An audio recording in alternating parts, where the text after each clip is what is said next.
Hello, I'm Joel Blackford with Beth Hesed Sabbath Fellowship. Thank you for joining us. We're virtual only, based out of St. Paul, Minnesota. The phone number works if you'd like to contact us.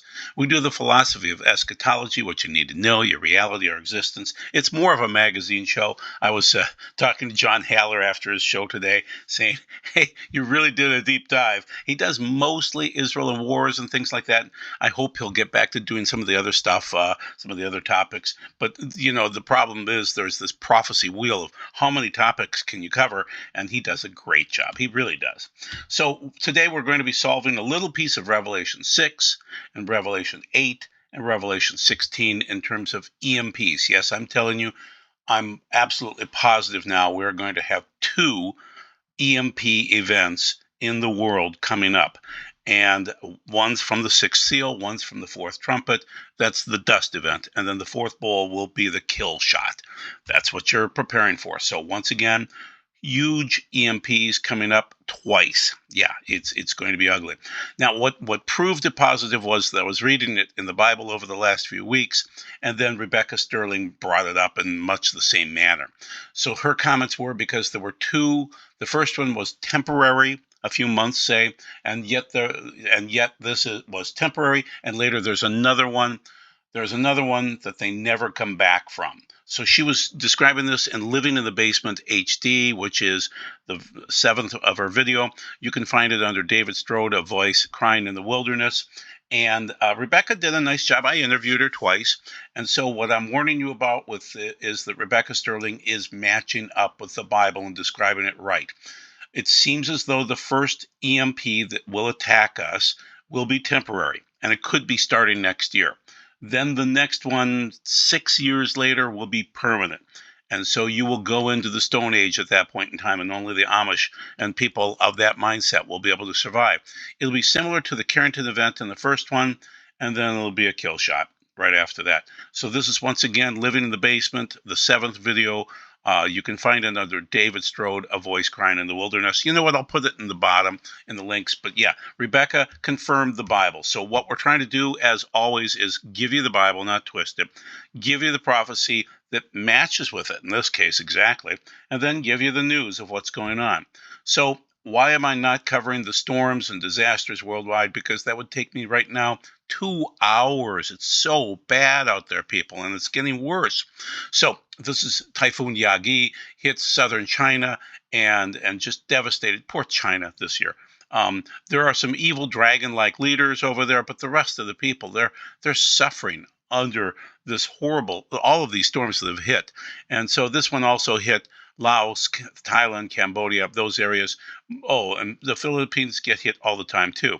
So then on the right-hand side, Hurricane Kirk is going to hit Europe very soon here. It's starting to wind up and head that direction. And then Typhoon Gaemi, that's with Taiwan. Horrible worldwide. In the United States, Hurricane Helene has been horrific. And then it just sat over the belt buckle of the Bible belt.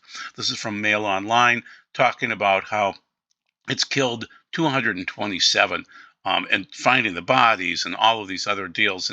And whether the federal government is doing a good job or not, I don't know about that. I'm not there. But they are frustrating because they're out campaigning instead of working or hitting the beach, instead of working on the issues that affect people. Then on the right, the left-hand side, Milton is coming, and it's going to devastate Florida. This is from the Weather Channel. Yeah, it's going to be so major. It could get up to a 4, and we'll expect hurricanes of the level of 6 at some point in time going forward. It's going to get much worse.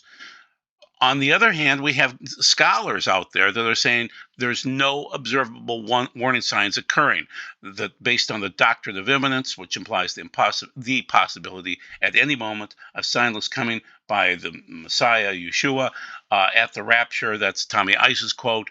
Well, Mark Hitchcock says the same thing. So what I'm telling you is you can believe your eyes that are observing these events, or you can believe these guys and say, that the rapture is going to pull you away at the perfect moment, and it's not. But the signs are increasing. I spent the last couple of nights waiting on Aurora Borealis, which really didn't hit, at least not here, maybe up in North Pole, Alaska.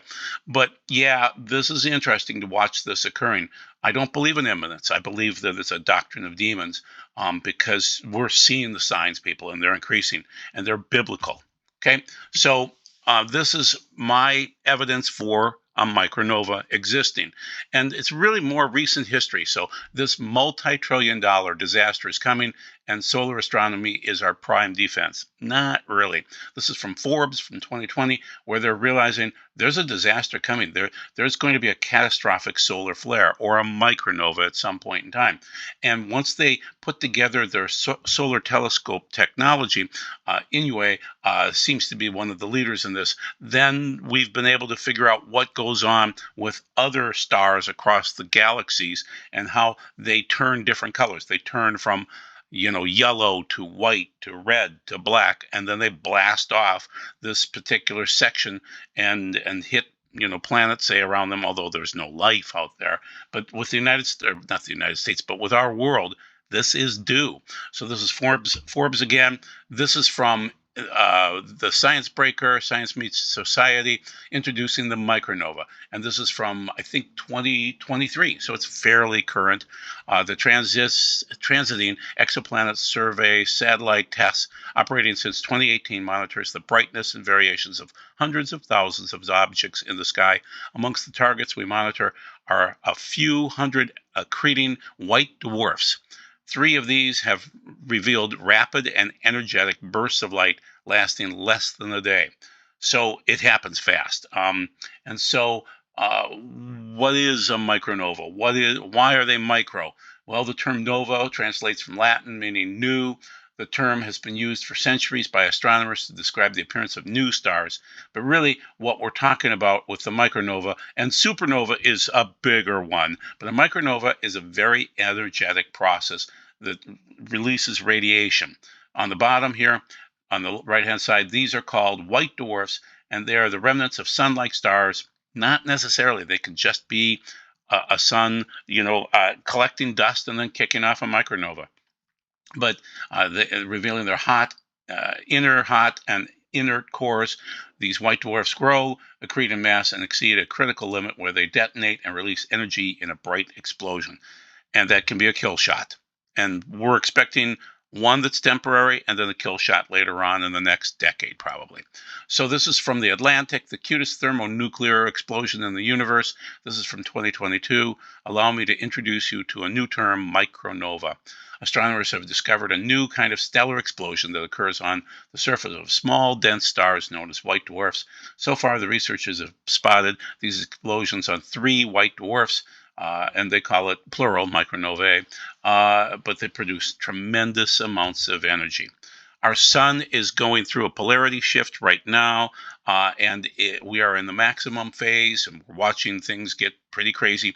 What I'm arguing is that sometime in 2025 or later, we will have the minor EMP, but then by 2033, we will have the major EMP. And so the dust really won't cling that extensively during this major time frame of the sun's, where the sun is maxing. And so then we would have a minor micronova EMP. And that's described in Revelation 6:12 through 17. My thought is that it has to coincide with the blood moon eclipses. I'll list those later on.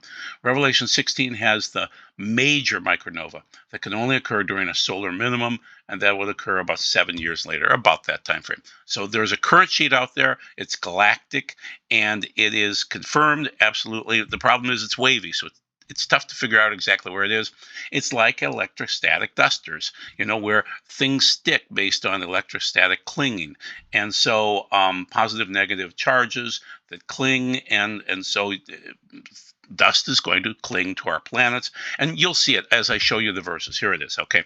So first, the 6th seal has all of these many signs, like the earthquake, the black sun, the moon turned to blood, the stars fall. And it seems to match up with many, many sections of the Bible. What I'm telling you is that's the first event. It's temporary. We'll probably recover from that after about 4 months, okay? But the second event, which would be Revelation 8:12, which is the 4th trumpet, the 4th angel sounded his shofar, and the 3rd of the sun was struck by dust, and the 3rd of the moon by dust. and a third of the stars by dust, so that a third of them were darkened by dust. The day had a third less light, and the night likewise. So that's more accumulation of dust after this first micronova, okay, in Revelation chapter 6. Then the final event, which would be an ELE, it's going to be horrific. That's the fourth bowl. The fourth one poured out his dust bowl, I'm arguing, on the sun, and it was permitted to burn people with fire. That's the major micronova. That's it. That's where the fire actually falls on you. People were burned by the intense heat, yet they cursed the name of God, who had the authority over these plagues, instead of turning from their sins to give him glory. So that's Revelation 6. No, it's 16, 8 through 9. Sorry, chapter 16. A little error there. So the events again, the first one is temporary. That is well, I'll describe it in the next couple of verses here when we get to that slide. But basically, the second level is a dust event, and then the third one is an ELE. You have to be prepared for those things. So here, I'll describe it because here are the verses, okay? And I'm arguing that the blood moon eclipse syncs with the micronova EMP. Then I watched as he broke the sixth seal, and there was a great earthquake. That is when the micronova unlocks the crust, and the mantle will start to break free and get worse over time. The sun turned black as the final stage of micronova EMP, like sackcloth, so that's sakos trichonos in the Greek, which is layered like goat's shiny mohair. It's angora, worn in mourning, and the full moon became blood red. The next one is Dar 14, which is March 14th of 2025. The stars fell from heaven to earth. That's a micronova dust accumulation event where it just blasts out that section. Just as a fig tree drops its bitter winter timing. That's when a fig tree would drop those bitter figs when shaken by a strong wind. So that's Revelation 6, 12 through 13. Once again, the sequence is sun goes from yellow to white. It's already white. To red to black, then the micronova. Expect it. Then continuing on to Revelation 6, the sky receded like a little scroll. It's a Megillah. It's not worldwide. Being rolled up, and every mountain and island was moved, not far, but they'll all move, from its place. Then the earth's kings, rulers, generals, everybody, the mighty, indeed everyone, slave and free, hid himself in caves and among the rocks and the mountains. When this occurs, everyone will know about it. Revelation 6, 14 through 15. So you'll have these anomalies occurring like the South Atlantic anomaly, but you'll have others probably.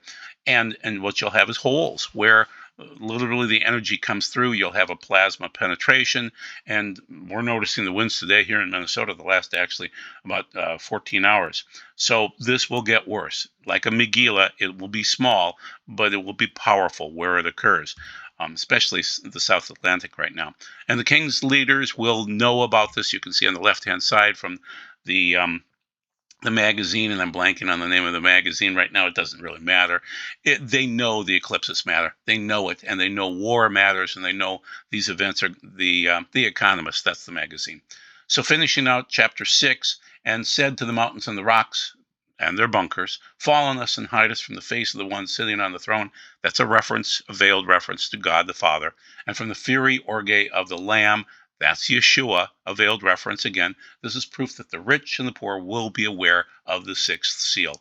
For the great day of their fury, orge, another reference to orge, has come, and who can stand? Revelation 6, 16 through 17, complete Jewish Bible again. So I'm telling you that next phase will occur starting in 2025, heading through 2033, and at any point in time, if you have these two events occurring, the blood moon eclipse and the sun changing from yellow to white to red to black, you will probably have that micronova, EMP, and it'll blast you pretty good. So you need to have 120 days worth of food for that event when it occurs. The Old Testament handles it this way in Isaiah 24. He who flees from the sound of terror will fall into the pit. He who climbs up out of the pit will be caught in the trap, for the windows above have been opened, and the earth's foundations shake. The earth cracks and breaks open. The earth crumbles to pieces. That's basically earthquakes and things like that, and the crust shifting. The earth trembles and totters. The earth staggers to and fro like a drunk, sways back and forth like a watchman's shelter. Its transgression, that's pasha, I believe. Yeah, it should be pasha, which is a willful sin, weighs heavy upon it, and it will fall and not rise again. So basically, space weather is saying the poles are disappearing and they're moving, and thank you, spaceweather.com.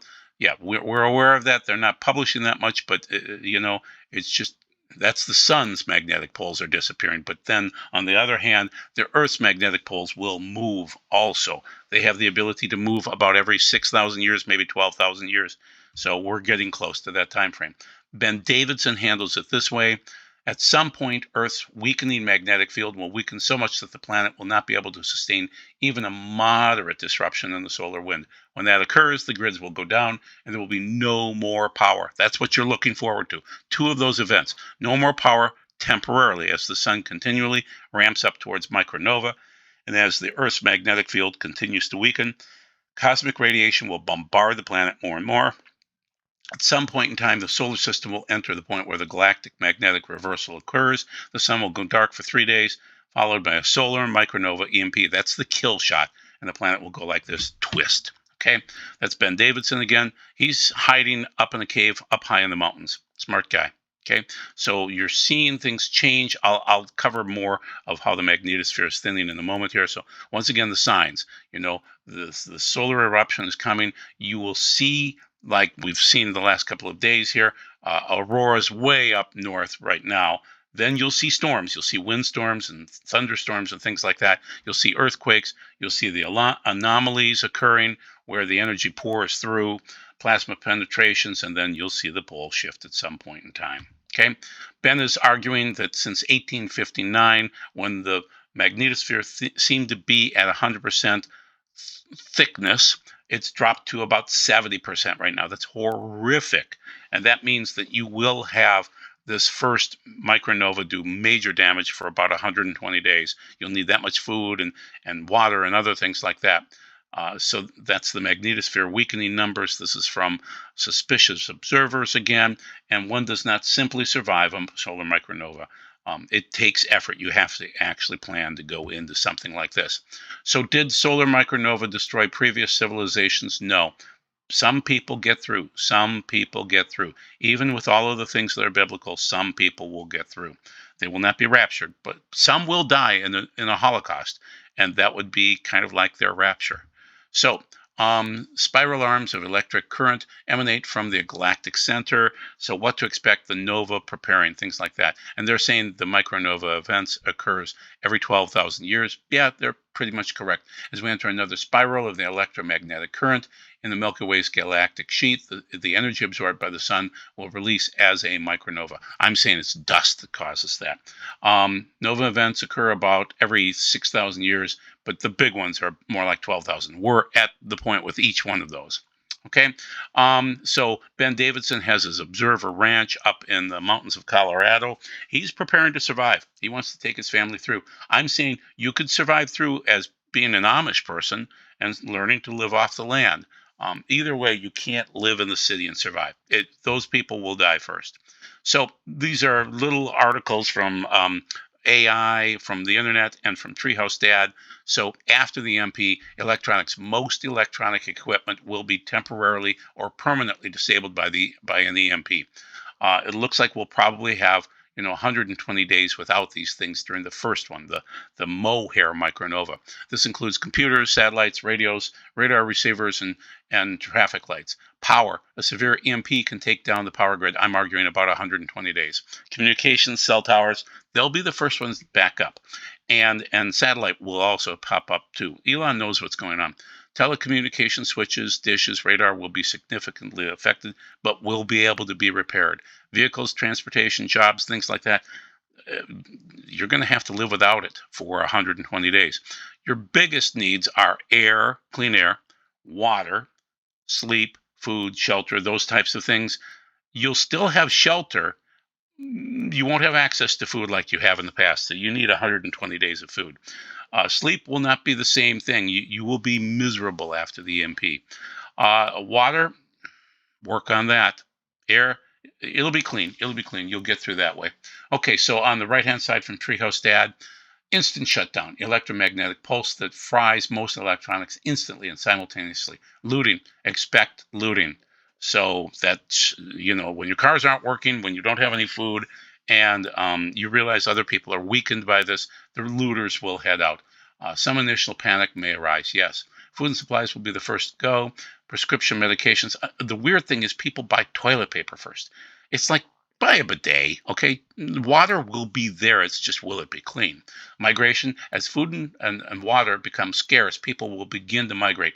Much of them will head out of the cities to more rural areas, expecting there to be an abundance of food and water. No, unless you've prepared, it isn't going to be there. Alliances and first deaths. Groups will form protection against other groups, theft, rape, murder, other things like that.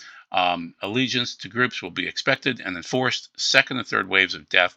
The next wave of death will come from starvation, thirst, and murder. New World, it's estimated, so this will be after the final one, the big EMP. Up to 90% of the population will die. Yeah, he's correct. So some people will run to bunkers. If your bunker's in the wrong location, you'll die. It's a horrible death. But yes, Mark Zuckerberg and other people have their bunkers. So watch the people running to their bunkers. If you know they're running, and you see the sun changing colors from red and then eventually to black, you need to get underground. You're going to have to start digging some ditches so you can survive through this. And then the polls come much later. This is from Matthew Stephen. I don't know if he's factual or not. This came from 1993. He was shown a map of the United States that looked like a blue panther.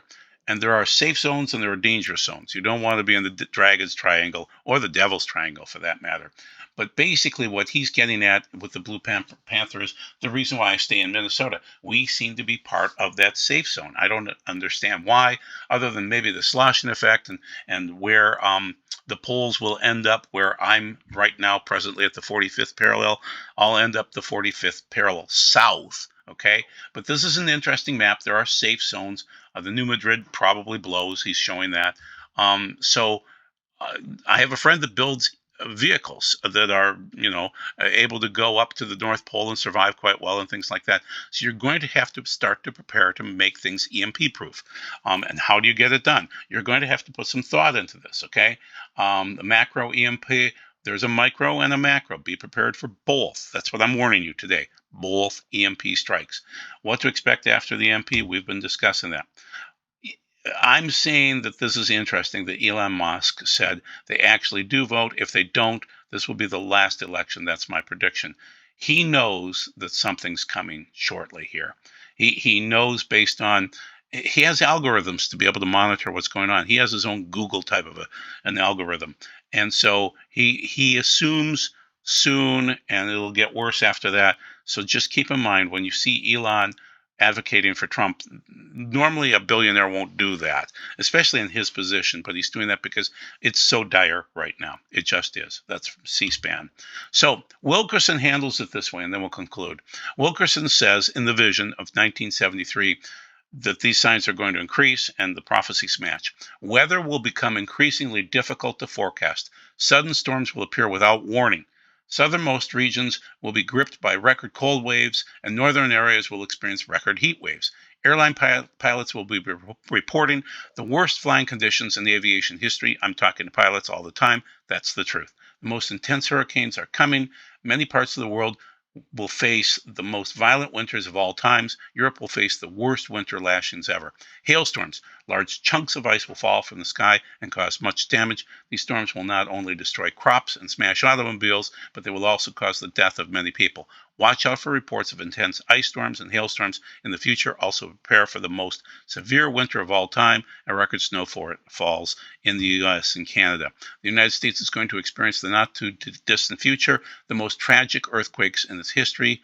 One day soon, this nation will be reeling under the impact of the biggest news story of modern times. It will be coverage of the biggest, most disastrous earthquake in history. It will cause widespread panic and fear. Without a doubt, it will become one of the most completely reported earthquake ever. Television networks will suspend all programming and carry all-day coverage.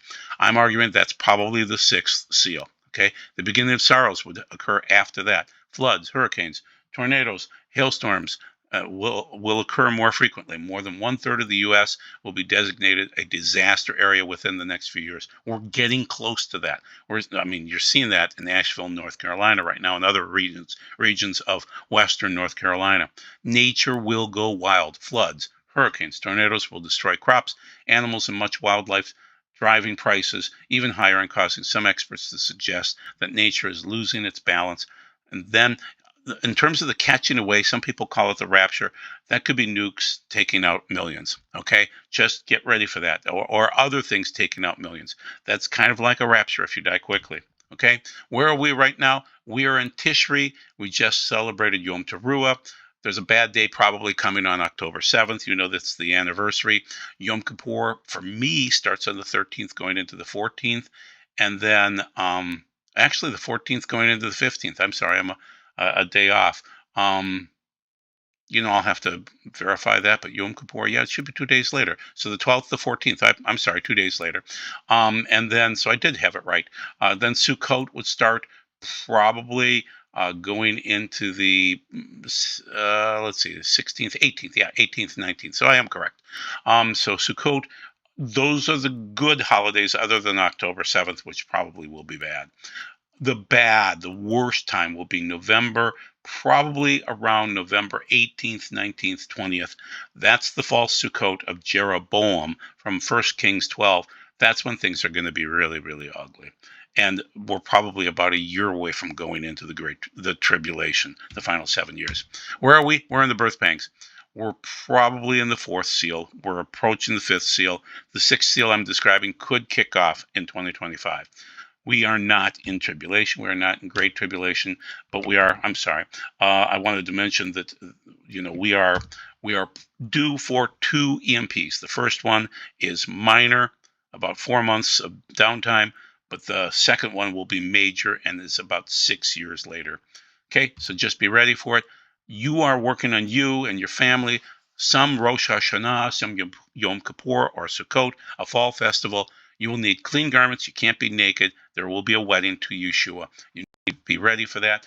Thank you very much for your time. Thank you very much for watching these videos. And God bless. We'll see you in another week. Take care.